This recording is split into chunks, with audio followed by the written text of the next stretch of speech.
Today we're going to run through the PDC's new ERF system. This is our updated way to submit and view equipment record forms. There's two ways to start this process. The first is to find a link through our tutorials.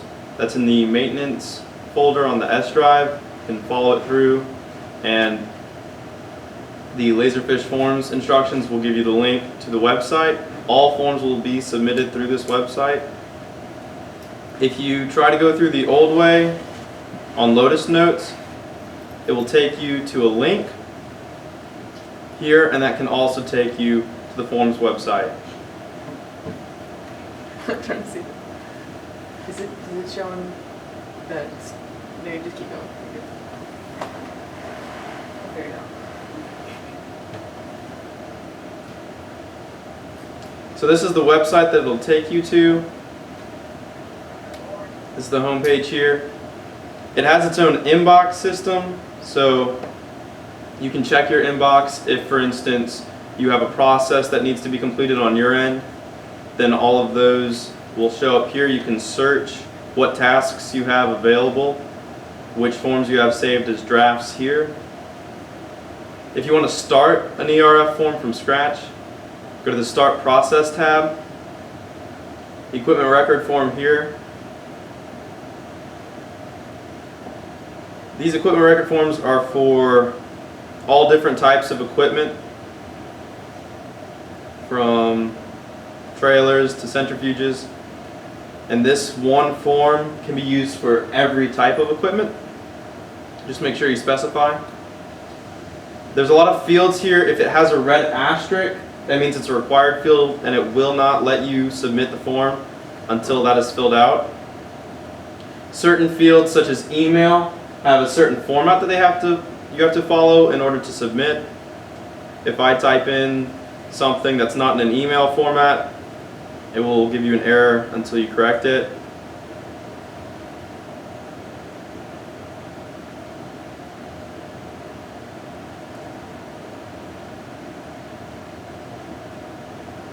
There's a file uploads option. That's the first field to fill out. That's not mandatory, but we recommend submitting every drawing and file that could be relevant to this piece of equipment. It will file it in our Laserfiche repository along with the equipment record form. So all supporting documents you can file here. I'm just going to fill out some of these fields so that we can submit this form and follow it through as an example.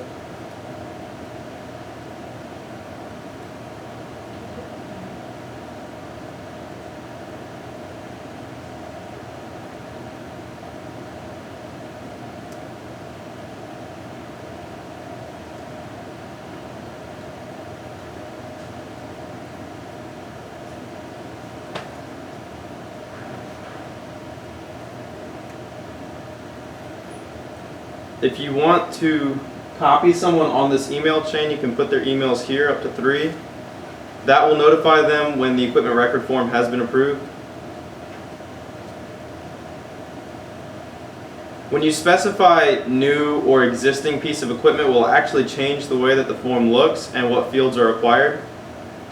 For instance, if you click New Piece of Equipment, the SAP number will not be a required field. However, if you submit existing piece of equipment, that field is now required. That's because a new piece of equipment, of course, won't have an SAP number. So the form is interactive and will change depending on how you decide to fill it out.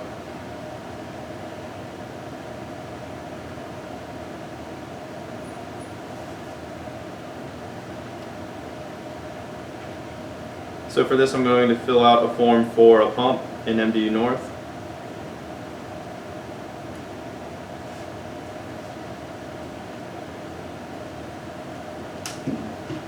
When you select function location, it'll actually pull up a drop down, and that will have our function locations as well as a format on the top so you can see what the function location format should look like, as well as a link to the S drive if you need a tutorial on function location formats. For preventative maintenance plans, if it has one, you can say yes and it'll open up this other option to enter it.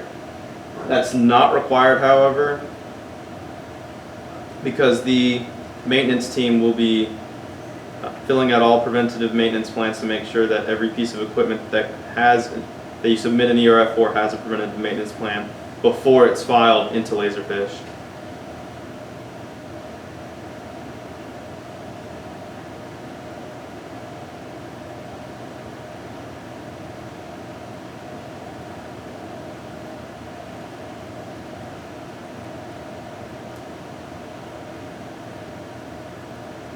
So when you select the type of equipment, in this case I'm selecting a pump, it will actually create another tab on this form, and that will have all of the required information for that particular piece of equipment. So for instance, for the pump, you have to enter manufacturer, model, and a few other variables. If you are submitting a form for an existing piece of equipment where you're not making changes to any of those values, you can select not applicable, and that will not open up a tab with all of those required fields. If you want to save your form as a draft, if you don't have all of the information necessary, it will prompt you to enter your email, and it will send you a link there where you can recover your draft, or you can log in to the home page and it will show you all of your drafts that you have pending here.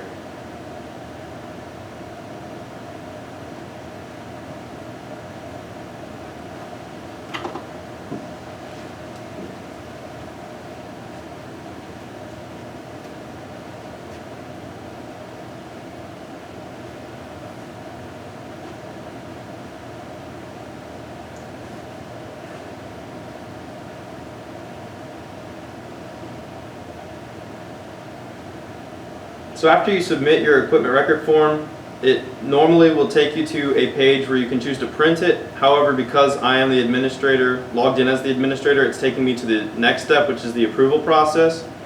If you're just a form submitter, then your part will be done for now.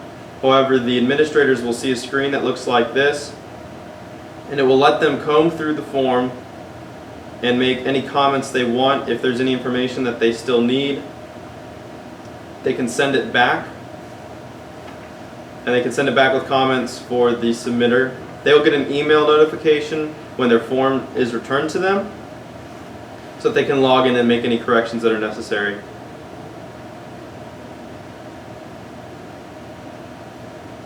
At this step, the form, if it's a new piece of equipment, will have an SAP number created for it. And if it's an existing piece of equipment, the maintenance team will verify that that is the correct SAP number. And then they'll send it to the next step of the process.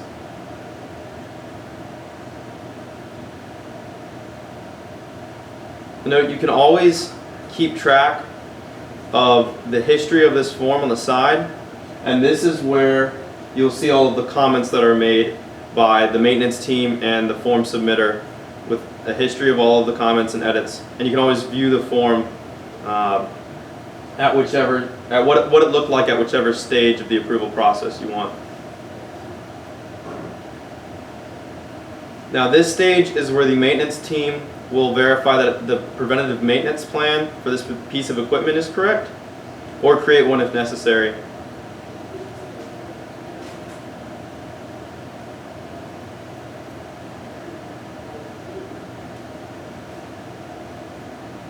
Once that's complete, the form will be filed and automatically sorted in the Laserfiche repository.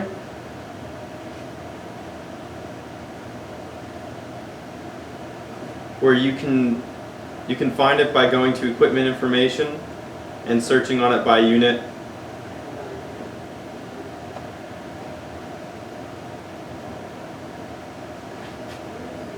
And here you can find your form. It will automatically fill out metadata fields. These are easily searchable values that Laserfiche drew from your form when you submitted it, such as the PIN number and the SAP number. So if you ever need to find an equipment record form You can find it easily by using any of these values and search them here in the repository.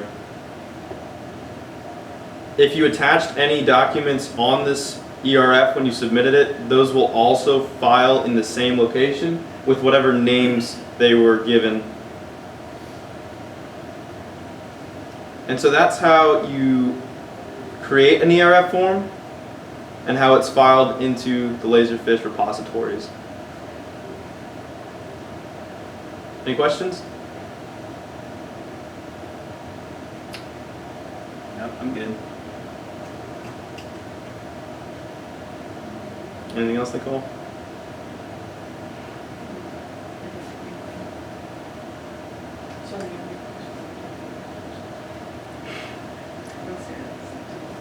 Yeah. So I mean, if there's I guess if there's a value that you don't know but it's required, I guess you just